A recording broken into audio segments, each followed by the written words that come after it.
Welcome back, everyone, to The Deep Dive. Today, we'll be focusing on a legend of Nepali music, Gopal Yonjan. Oh, fantastic choice. We've got some excerpts here from a new book on his life. It's called Gopal Yonjan, and a really insightful review of it. So let's dive in and explore the life and legacy of a musician who truly shaped the landscape of Nepali music. Sounds like a great deep dive. Yeah, it should be interesting. So, one thing that really stood out to me was the format of this book. Okay. It's not your typical, chronological biography.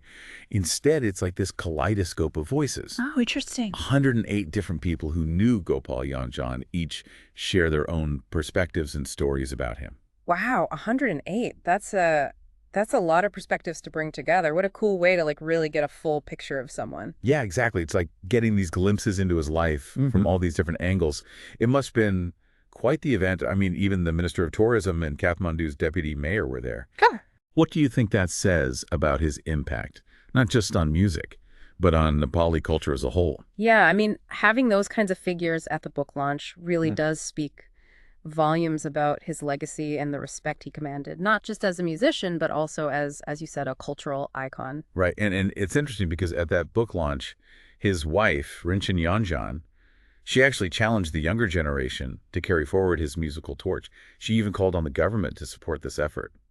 What are your thoughts on that? I mean, do you think that kind of official recognition is important for preserving a musical legacy like this? Oh, absolutely. I mean, when a government takes an active role in supporting the arts, it's a powerful statement about the value they place on not just entertainment, but also cultural heritage.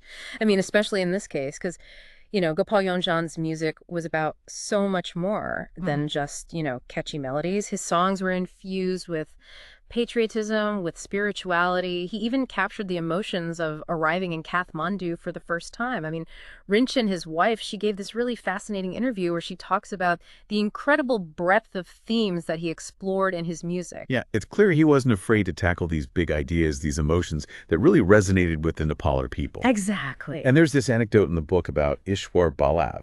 Okay. He lit an oil lamp after reading some of Yonjan's handwritten work. Ah.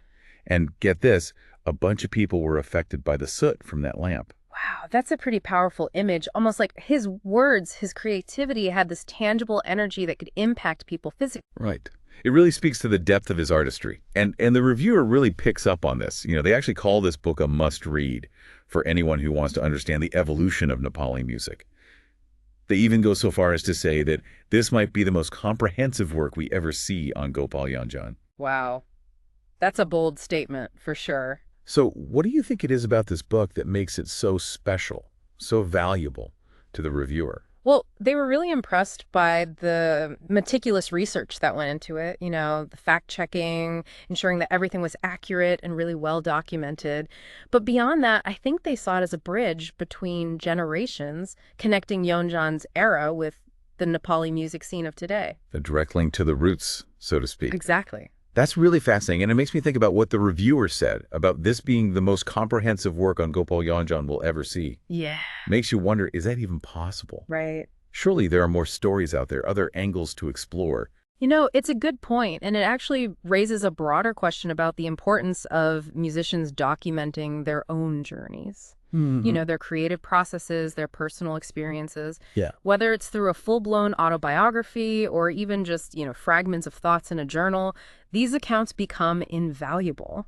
Like primary sources. Yeah, they really offer a unique glimpse into the mind of the artist. Do you think that kind of self-reflection, the act of writing itself, is beneficial for the musicians? Oh, absolutely. It's not just about leaving a legacy for future generations, The process of writing can be incredibly powerful for self-discovery. Right. When musicians look back on their work, they may discover hidden motivations or forgotten inspirations.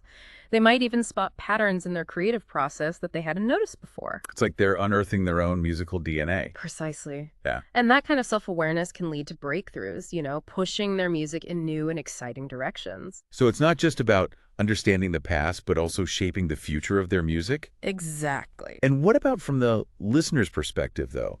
How do these personal stories, these reflections, impact the way we experience the music?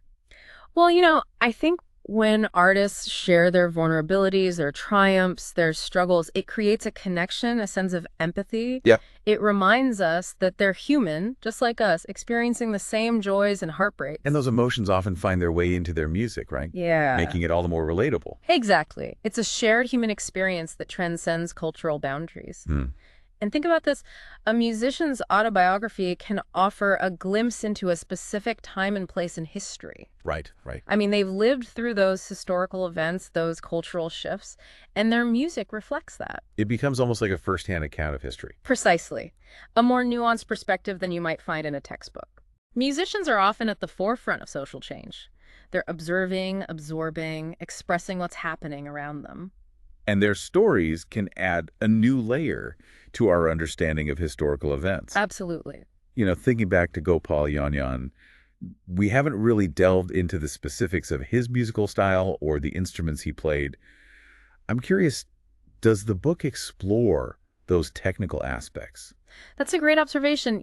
I have to admit, while the book is full of rich anecdotes and personal insights, it doesn't dive too deep into the technical side of his music. I see. And that's where, having more resources like interviews with other musicians from that era or music scholars could really enhance our understanding. Yeah, it'd be fascinating to hear those perspectives. Definitely. And it makes you wonder about the other musicians from that time, those who played alongside him, were inspired by him, or maybe even challenged his musical ideas. What are their stories? Exactly. And how did they contribute to the evolution of Nepali music? It's like there's this whole universe of untold stories just waiting to be uncovered. And each one adding a piece to the puzzle. Precisely. It reminds us that music is never created in a vacuum.